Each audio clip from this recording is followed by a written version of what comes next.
জুলাই আহত সেই তন্বীর সম্মানে ডাকসু নির্বাচনে গবেষণা সম্পাদক পদে কোনো প্রার্থী দেয়নি ছাত্রদল। ঢাকা বিশ্ববিদ্যালয়ের ছাত্র রাজনীতির ইতিহাসে এমনই এক নতুন অধ্যায়ের সূচনা হল, যা ছাত্রদলকে প্রশংসার সাগরে ভাসাচ্ছে।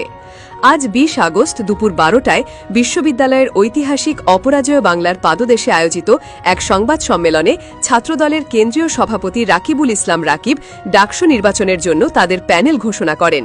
এ সময় তিনি ভিপিজিএস সহ মোট ২৮টি পদের মধ্যে ২৭টি পদে নিজ দলের প্রার্থীদের নাম ঘোষণা করেন। কিন্তু সকলের আগ্রহের কেন্দ্রবিন্দুতে ছিল গবেষণা ও প্রকাশনা সম্পাদক পদটি। এই পদে ছাত্রদল কেন প্রার্থী দেয়নি, সেই প্রশ্নের জবাবে রাকিবুল ইসলাম রাকিব যে ঘোষণা দেন তা উপস্থিত সকলের মনে গভীর দাগ কাটে। তিনি জানান, জুলাই আন্দোলনে শিক্ষার্থীদের অধিকার আদায়ের সংগ্রামে আহত হওয়া সানজিদা আহমেদ তন্বীর প্রতি সর্বোচ্চ সম্মান ও সংহতি প্রদর্শনের জন্য ছাত্রদল এই পদে কোনো প্রার্থী দেবে না।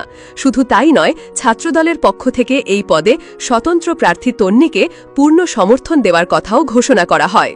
ছাত্রদলের এই পদক্ষেপকে সহজভাবে একটি রাজনৈতিক কৌশল হিসেবে দেখার কোনো সুযোগ নেই। এটি মূলত দেশের ক্রান্তিকালে সাধারণ শিক্ষার্থীদের আত্মত্যাগের প্রতি একটি বৃহৎ ছাত্র সংগঠনের বিনম্র শ্রদ্ধার্ঘ্য।